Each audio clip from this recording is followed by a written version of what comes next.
Hey, you're listening to the Level Up Creators podcast. Amanda Northcutt here, founder and CEO.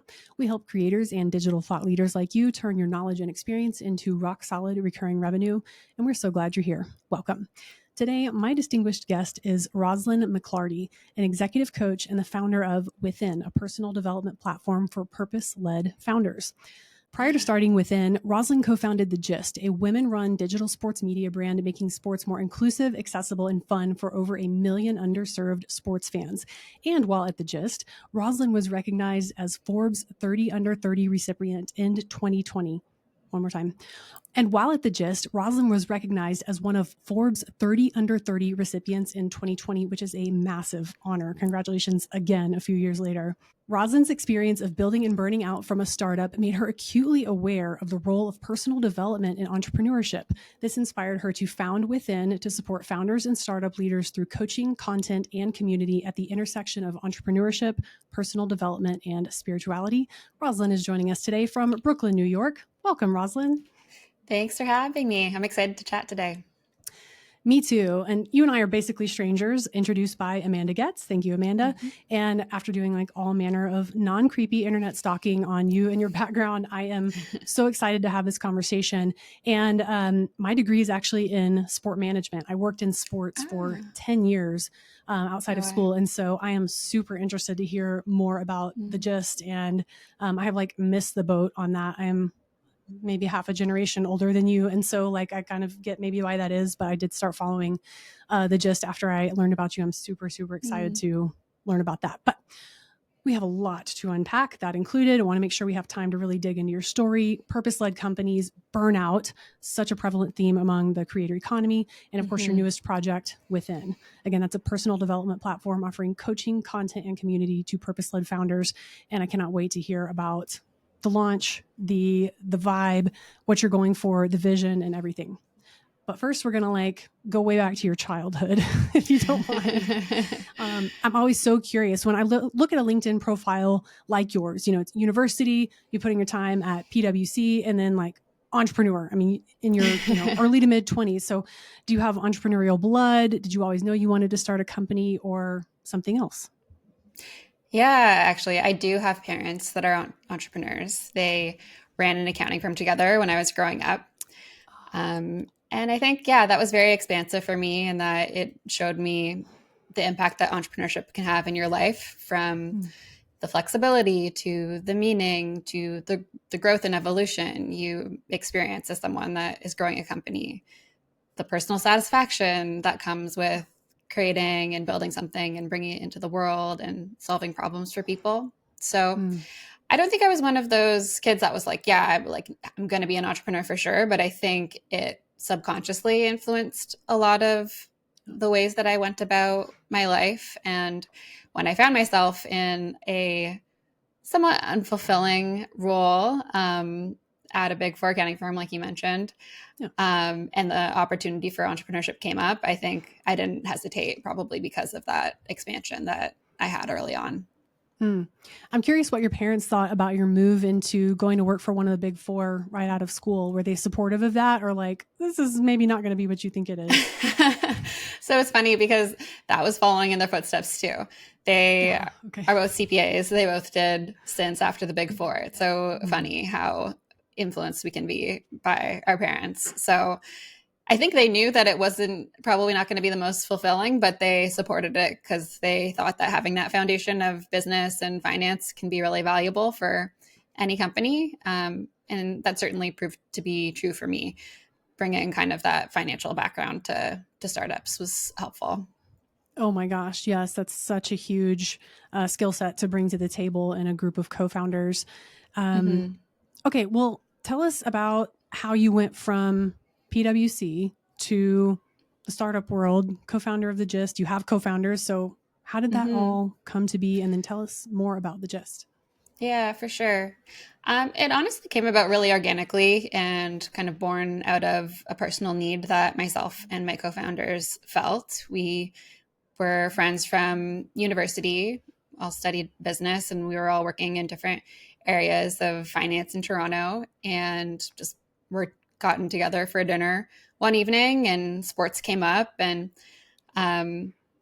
one of my co-founders is a super avid sports fan, really identified as a big part of her identity. And the other two of us grew up playing sports and could really appreciate the community that sports brings, but just didn't really feel like there was anything out there that felt inclusive and accessible and fun, and like it was for women. Everything else felt pretty exclusive, like it was really made for the white male sports fan in mind. And so I think we really just saw the opportunity to create something that had inclusivity at its core, and just thought it was a really massive business opportunity because there's so many women and other underserved sports fans that felt the same way. So once we had the idea, we were pretty fired up about it. So we just got started initially as a side hustle for about a year. Started as a weekly email newsletter, expanded to social media. Eventually, we got into an incubator program that offered some funding, and we had just made a promise to ourselves of, if we get into this, we're all going to quit our jobs and go full time on the Gist. Felt like a lot of money back then. It wasn't really for all of us quitting and getting going, but it was enough, I think, to get us over the edge. So from there, over 5 or 6 years that I was active in the company, we grew to serve millions in audience, over 1 million in newsletter subscribers, working with hundreds of different brand partners, making multi-millions in revenue, and growing our team to about 20 full-time people when I left. And yeah, I'm really proud of the impact that we had and that the Gist continues to have on the sports industry and our society more broadly, making a male-dominated industry more inclusive. Yeah, it's so incredible. And I mean, you're absolutely right. ESPN was built for the white male sports fan for sure. And turns out half the planet is made of women. We have slightly different tastes, right? So I think this is a super interesting concept. And I love that you built something that is continuing on. You've built something that is here to last. And that is such an incredible testament to your business acumen, your foresight, your vision, and risk tolerance. I'm kind of curious how you feel if you feel that your parents being entrepreneurs themselves helped you have a very different perspective going in terms of it's okay if I fail at this. What's your purview on failure, and how's that changed since you started the Gist? Yeah, that's a good question. I feel like I went in with almost this naivete of we just can't fail. It's just too good of an idea. And we're just have so much determination to bring this into the world that we can't possibly fail. And that really kept us going. I think in the early days when it is more likely that maybe you'll run out of cash or you don't get traction or and whatnot. But then I think once you get over that hump, the pressure really builds. This pressure to not fail. And in some ways that can be healthy. And I think for me, it probably is one of the things that did end up leading to my burnout, this pressure that I put on myself of we need to make this work and I need to contribute, and setting those really high expectations for myself and for the company as an entrepreneur. Gotcha. Let's start to fill in those gaps a little bit, because I mean, obviously you helped start the Gist, you have exited as a full-time employee, you're still in an advisory capacity. Is that correct? Cool. And now you have launched your newest venture within, but a lot has happened between now and then. So it sounds like you and your co-founders, how many other people were involved at the beginning? 3 of us co-founders. Amazing. Okay. So the 3 of you are nose to the grindstone. We're going to do whatever it takes to make this work. Failure is not an option. And you freaking did it. So that's incredible. 99 people out of 100 who have this story have failed already. So that's really cool. But then it sounds like the fear of failure, or maybe it wasn't necessarily just fear of failure, but the pressure, like you said, built as you found more and more success. You weren't able to sort of relax into that success, but felt probably more responsibility, more pressure. You've got employees now, you're responsible for their livelihood. So tell your side of that story. Yeah. I mean, there is are a lot of factors that went into my burnout, which for context, I experienced in June of last year. It was when I kind of woke up one morning and felt like something is very off. Like I really don't feel okay at all. Which I can get into what that looked like. But I think some of the factors that contributed, there were some that are a little bit more surface level and observable, and then there are some that went a lot deeper. On the surface, there was the compounding effect of being on, like we talked about, just building for 5 years, trying to make something successful through sheer determination and hard work. Without really taking more than a couple of weeks off for 5 or 6 years is a lot. I think too, as the company grew, my scope started to feel like it was bursting at the seams. I was the head of operations, finance, and growth, which is a lot of a lot of balls to have in the air, a lot of different things to juggle. But not only that, but also I realized after the fact it wasn't really conducive to, I think, what I fully have to bring to the table. I think I always thought that I needed to be this like finance, operations, logical numbers person, because that's how I thought I would be successful as a business person. And I have a lot more creativity. I like love working with people one-on-one. There just were lots of parts of me that weren't being fully expressed and honored in my work in that scope. And so that was a big contributor for me. There's just like the constant personal and professional growth that's required of you when you're going from a 3-person company to a 20-person full-time company. That's pretty intense. But then I think under the surface, there was a lot to do with me that I was contributing to my own burnout. I was a major perfectionist. I set really high expectations for myself and the company and felt like I was failing to come anywhere underneath that. And that was really in all aspects of my life. I felt like I needed to be this like really strong, capable operator, but also this really kind and caring manager and a great friend and great girlfriend and like all the different areas of life, like holding myself to this perfection.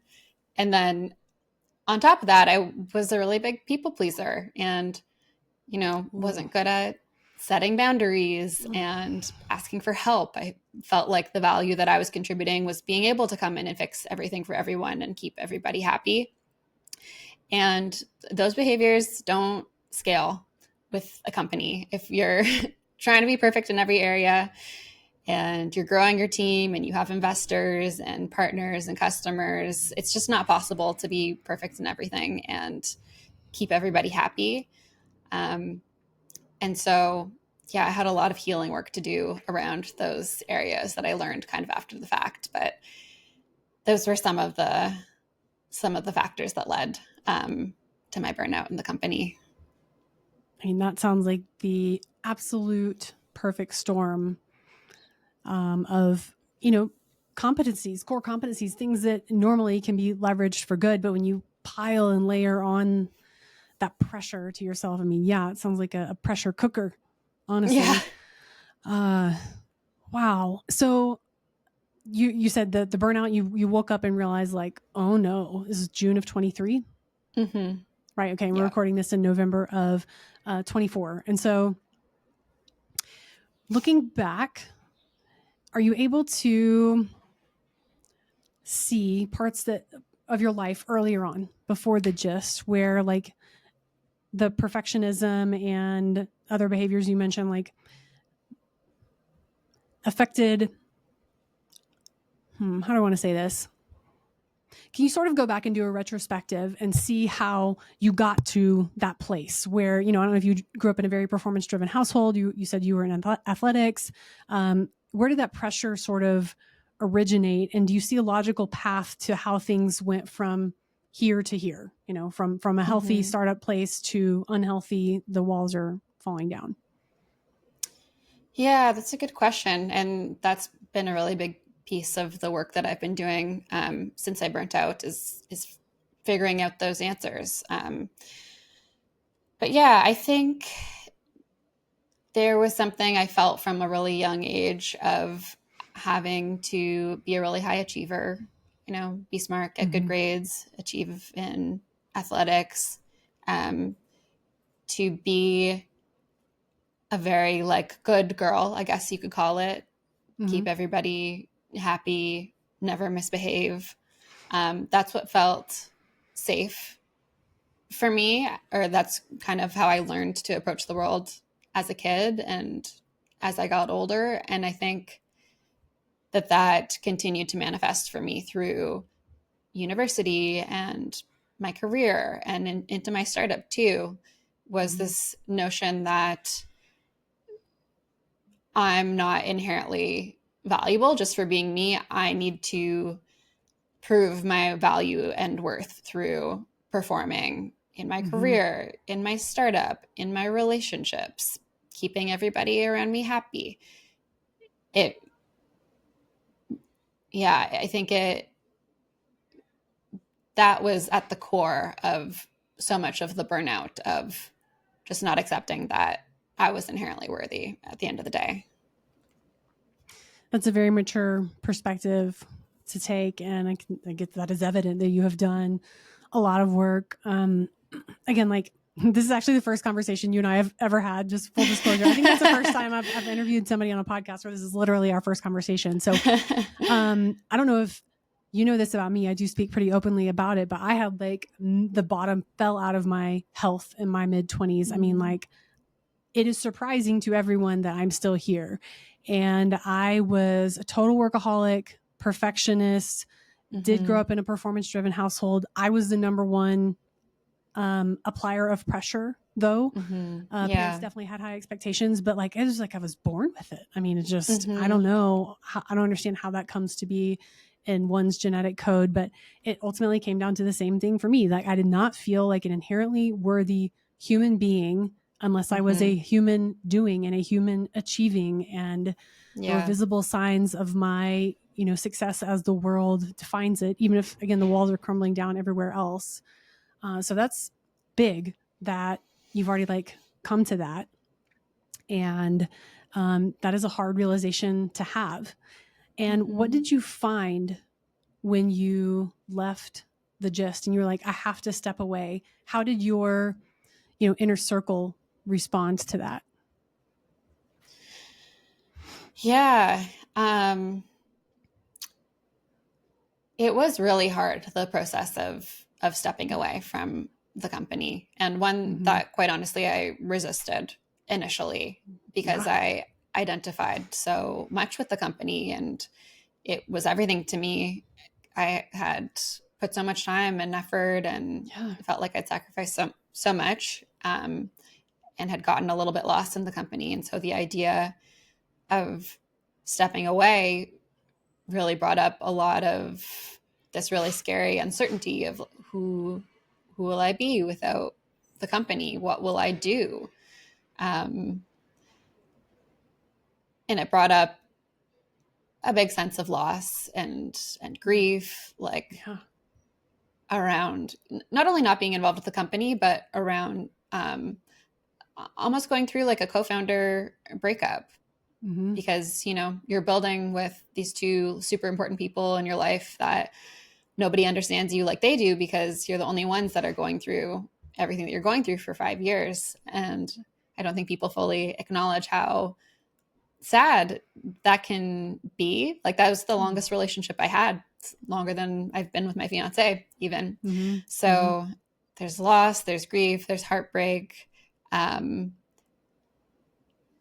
And my inner circle was incredibly supportive. I think it was, one of the first times that first time in a long time where I've fully fallen apart. Like I felt like I really hit a rock bottom and was like so lost, and everything felt so under control, so out of control, which is very scary for someone who likes to be in control of everything that's happening and where I'm going and all these things. So I really had to allow myself to be held for the first time by my partner, by close friends, family. And that was, as like horrible as what I was going through was, that was really a beautiful moment for me, and one where I felt very supported and, I guess, worthy of that love and support, even though clearly I was not achieving, clearly I was not contributing, all those things. And it was also a moment where I think I felt so much more aligned to my intuition than I had in a really long time. I had really disconnected from my body in building the company, and really disconnected from my intuition. And so this time of grief and uncertainty was also a period where I started to have hope again, and to see a possibility to have my life be a different way, and to build companies potentially in a different way, in a way that felt a lot more in integrity for me, and was more embodied and more expressive of who I am. And so, as terrible as burning out was, I'm so grateful that I did, and for the inner work that I did after, for the support that I got from the people around me after. It was a life-changing experience in a really good way, ultimately. Yes, I hear that. It's coming through strong. And looking back, when did the signs of burnout start, and how did that manifest from you from a physical, emotional, psychological standpoint, if you don't mind sharing? Yeah, absolutely. Yeah, it kind of took me having that initial kind of breakdown for me to fully admit to myself that something was wrong. I think I had blocked it out for so long and was so disconnected from my body. But looking back, I was physically and emotionally exhausted. Like, I was so emotionally reactive. I was just completely at the end of my rope, that the smallest triggers, just like an email, would set me off in tears. It just felt like I couldn't handle anything emotionally. I was feeling anxious and overwhelmed.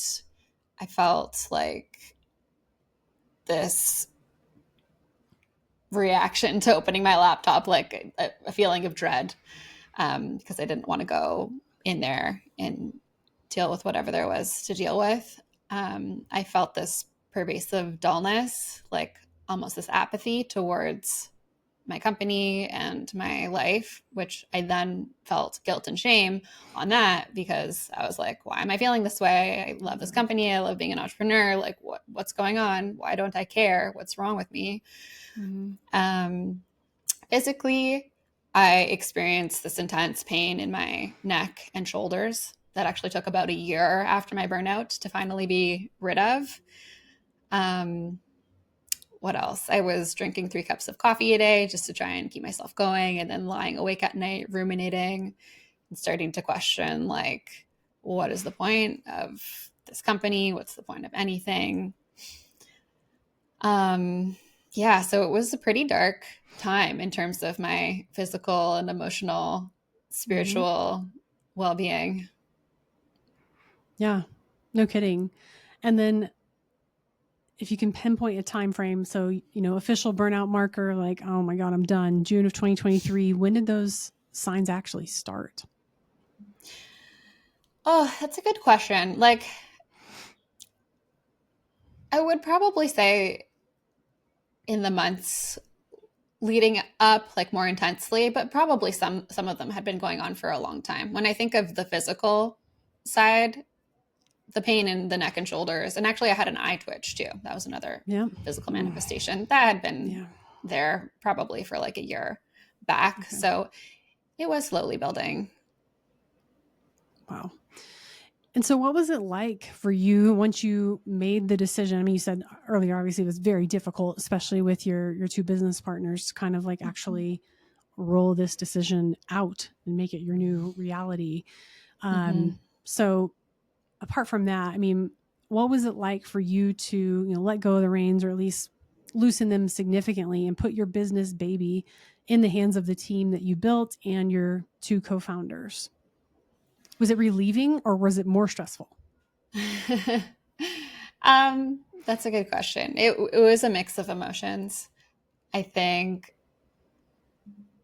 Initially, it was more stressful because being a perfectionist, I wanted to make sure I transitioned out as well as possible. So I probably like burned myself out again, just trying to get everything together and pass it along to the team. But yeah, it was also a huge relief. I think like deep down, I knew that continuing to work in the company without making any big changes was just going to burn me out again. And it was going to be hard to, make changes that would work. It would kind of be like fitting a square into a circle. And so it was stressful. It was a stressful time to transition, like, between recognize the burnout to all the way through making the announcement that I was stepping away from the company in February of this year, 2024. But yeah, I think at a certain point there became this undercurrent of hope that really kind of carried me through. Good. Okay. So how have you recovered? I mean, to the point where you've launched a new thing already. What were the steps? Yeah. It's funny being like a type A person. I jumped into my burnout recovery like, I'm going to do great at this healing. I'm going to crush this burnout. I'm going to crush this burnout. Yeah, exactly. Which is not actually the energy that you really need when you're burnt out and recovering from burnout. So the very beginning of it really was just like resting and allowing my body and my nervous system to regulate and heal. And so that was a lot of sitting on the couch and reading and watching TV, going for long walks outside. Yin and restorative yoga was really good for that. Just like doing activities that felt restorative and recharging and restful, which felt really strange, by the way, after 5 years of just being in go mode and, always feeling like there was something to be done and never allowing myself to fully rest. So there's that. And then once my body was able to hold all of the inner work that would come, I think I was feeling really determined to start to get to the bottom of where did this perfection and people pleasing come from? Like, how did I get to a place where I was feeling so misaligned from what I actually think I want to do? So there was a lot of soul searching, and it came in lots of different forms. I did work with a burnout coach in the months after I decided to go on leave, and that was super supportive. We did a lot of work around limiting beliefs and self-compassion and identifying values and starting to see what, could be next for me. I also dove into a manifestation course called To Be Magnetic, which is really about manifesting from this place of you need to be worthy enough of what you desire. And so there's a lot of work around going back to your limiting beliefs and core wounds and understanding where those came from and healing them. Lots of inner child work and shadow work.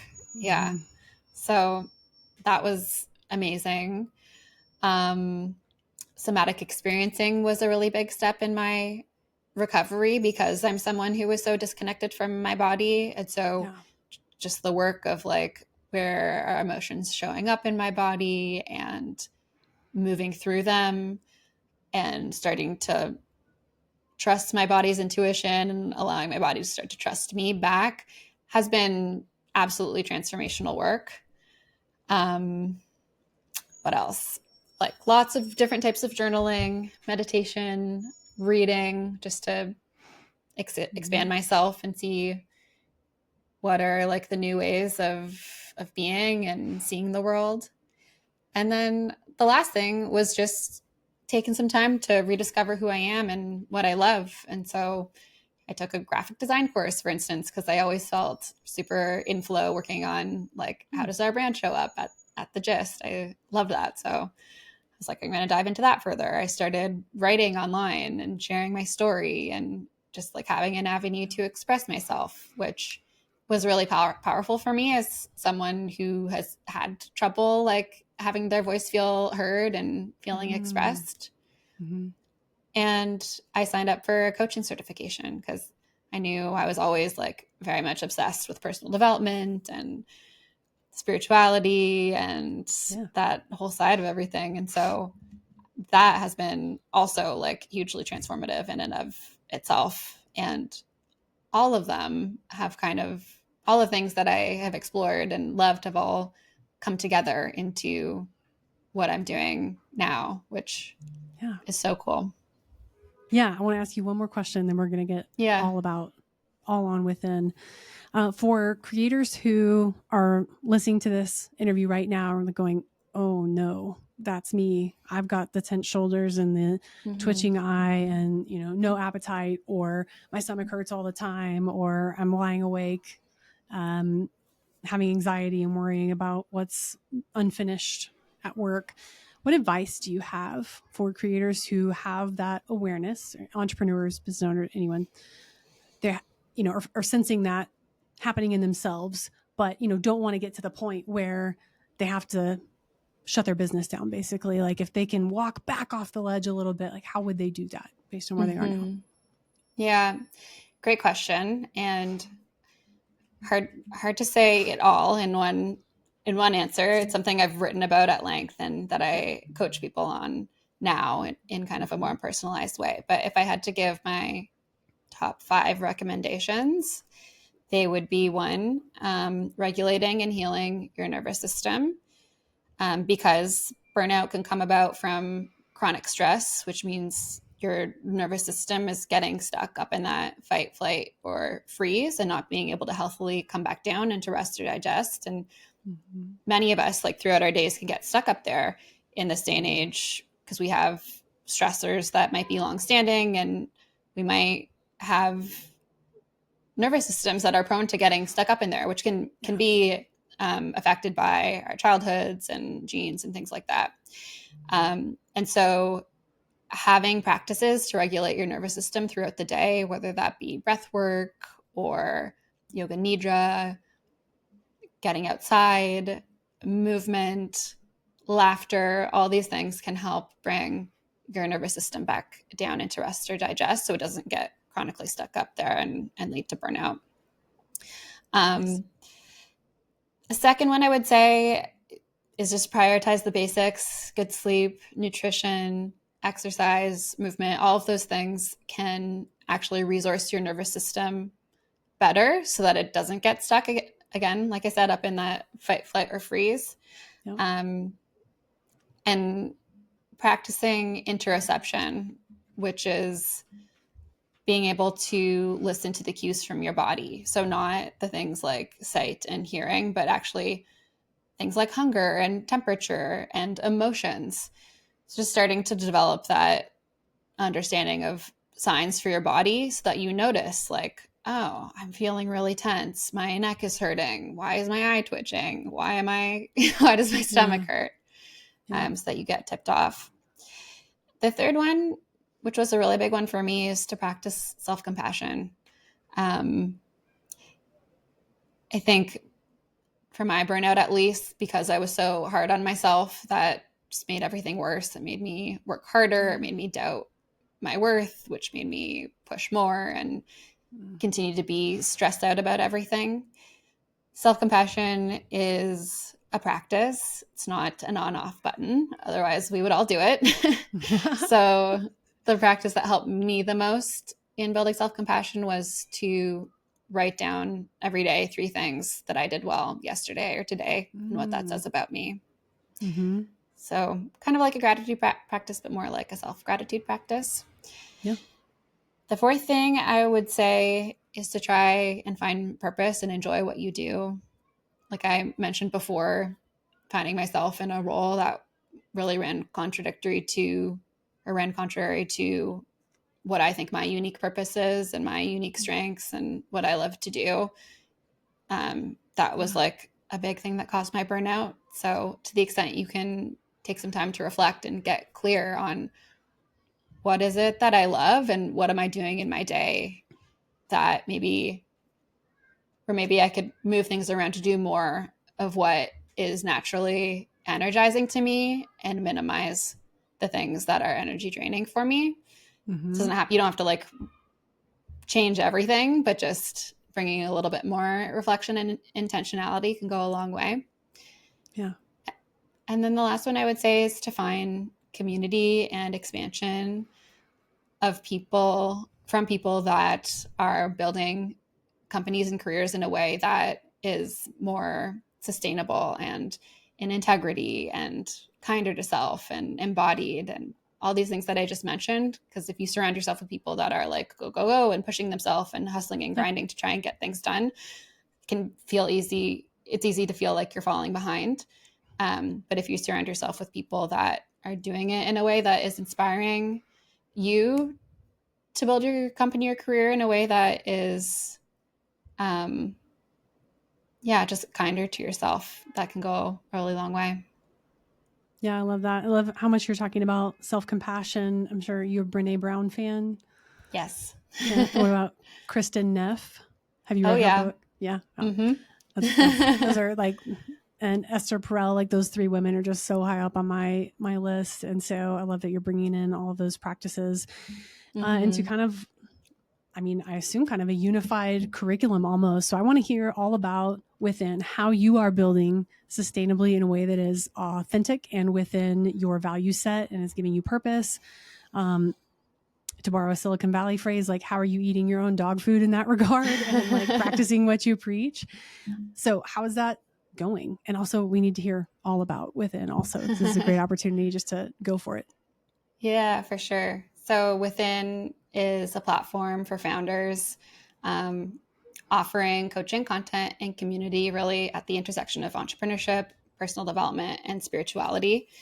And it was really born out of a personal need. Like, this is what I wish existed when I was a leader at The Gist. I think that there's a lot out there that supports founders in the tactical side of building companies, fundraising, growth tactics, all that good stuff. And then there's kind of a separate lane for spirituality and personal development. But I think that they're super interconnected in that in order to level yourself up as a creator, as a founder, in your life, it does take a certain amount of inner work.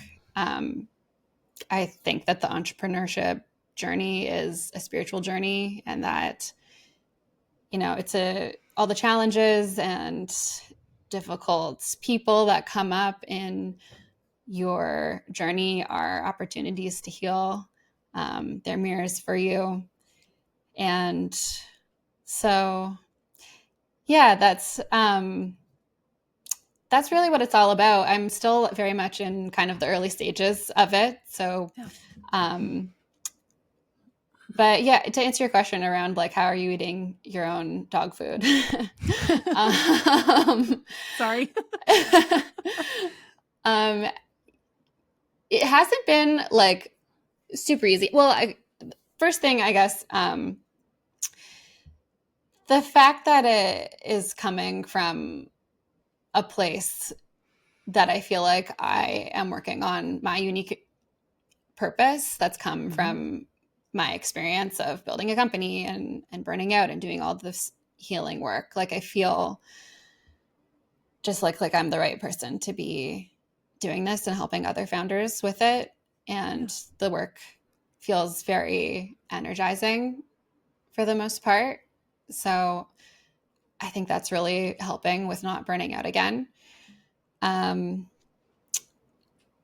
think, to be completely honest, like, it has been a little bit of a struggle because I have experiencing some chronic fatigue over the last few months, which maybe could be related to the burnout or something else. And so that's forced me to really learn this lesson of integrating rest, which has forced me to get really clear on my goals and prioritize ruthlessly, which is something that I definitely would recommend. I think when you're unfocused, you can get really reactive. You can be trying to do too many goals. And as a result, you become less effective. And so for me, getting really clear on the goals and what it's going to take to achieve those goals and managing my time so that those are priority and everything else is nice to have. And if I have to take an afternoon off to rest, then that's okay. Like, I'm still moving my business forward. Mm-hmm.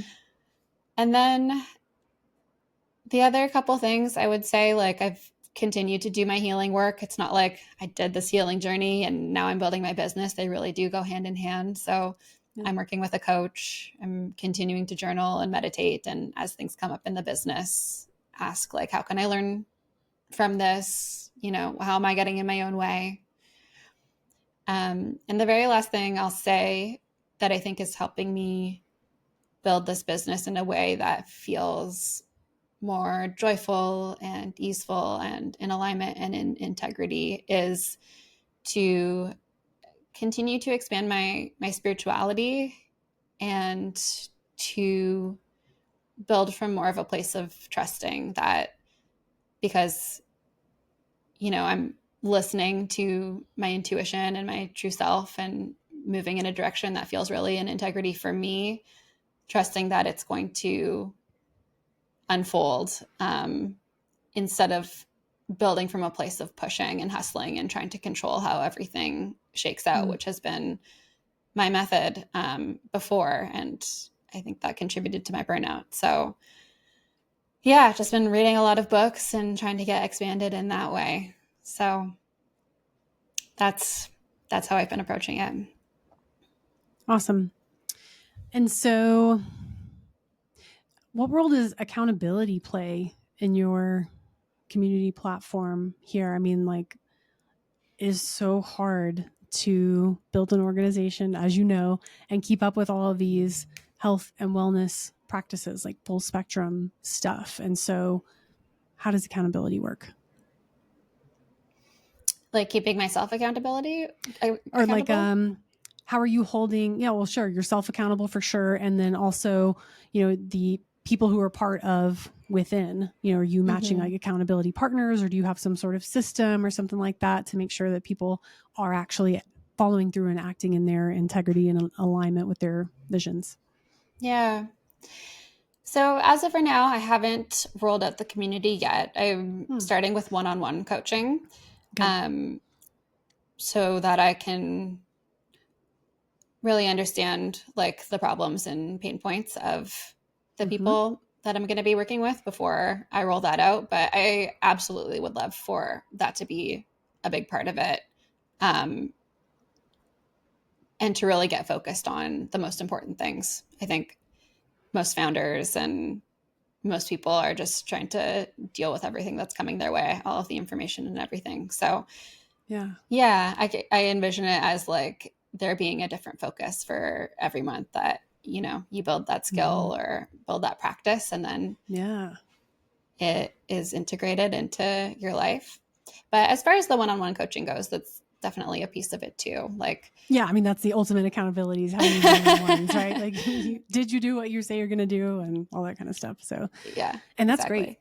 I love that you're starting one-on-one. I think a lot of people starting businesses, especially those who identify within the creator economy, like all the marketing out there is build and launch a course, build and launch a course, build and launch a course, or build and launch a community. And if you are just starting out and you don't truly understand your customer and their core problems, what role you have in solving them, the methodology that you're going to use to take someone from point A to point B, and how you're going to help understand the nuance in that journey for different sort of archetypes of clients or customers.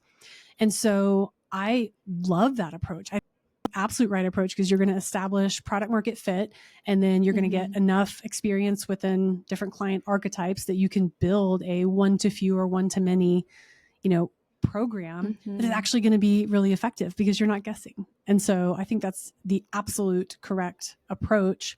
And it's also working iteratively. Like you are learning new information with, I'm sure, every single client session, and you're able to iterate and bring those learnings forward to the next client, the next client, and the next client. So it's this virtuous cycle of iterating on your methodology and your practice. And so that's great.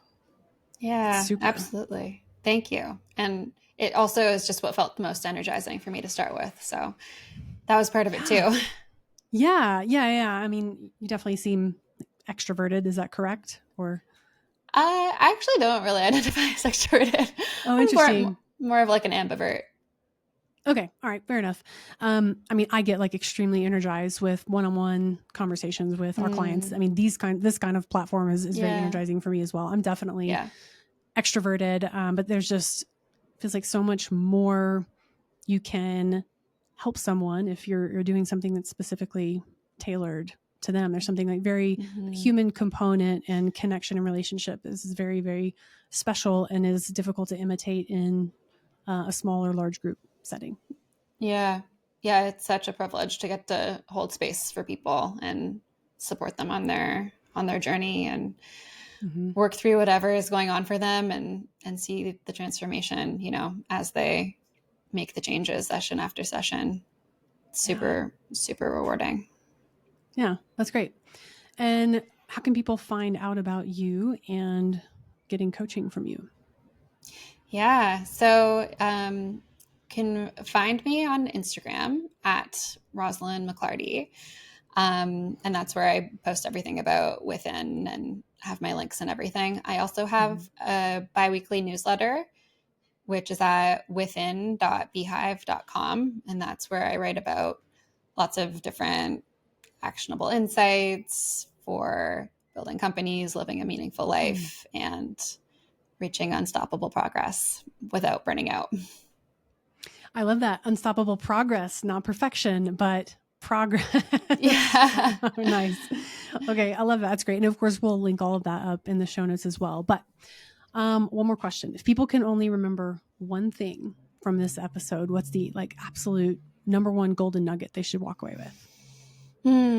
Yeah.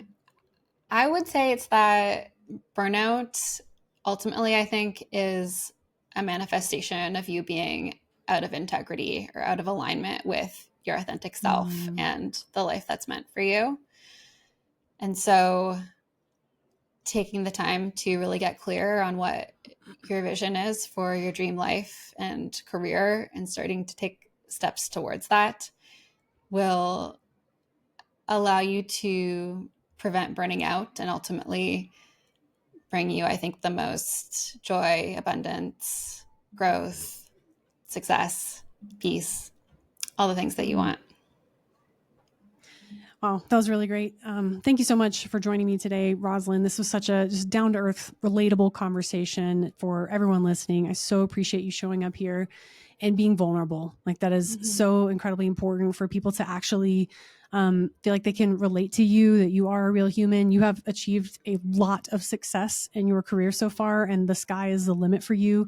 And you're doing it in a way that is authentic and sustainable, and you're showing others, you're shining a light on how others can do this as well. And that is not the typical, Western world model. So I think you are going to make a massive difference for all the people that you impact, and just so appreciate you coming in and showing up here today as a human. Yeah, thank you so much. I really enjoyed this conversation too, and appreciate the opportunity to get to know you better and chat to your audience. Appreciate it so much. Thank you. And thank you, listeners. Time is precious. Thank you for sharing yours with us. We help creators like you at levelupcreatorschool.com, where our team becomes your full stack team of advisors and also includes no fluff creator courses, a vibrant creator community, and more, all on a subscription basis. See the show notes for more information and a suite of high value resources from us and Roslyn as well. We'll see you next time on the Level Up Creators podcast.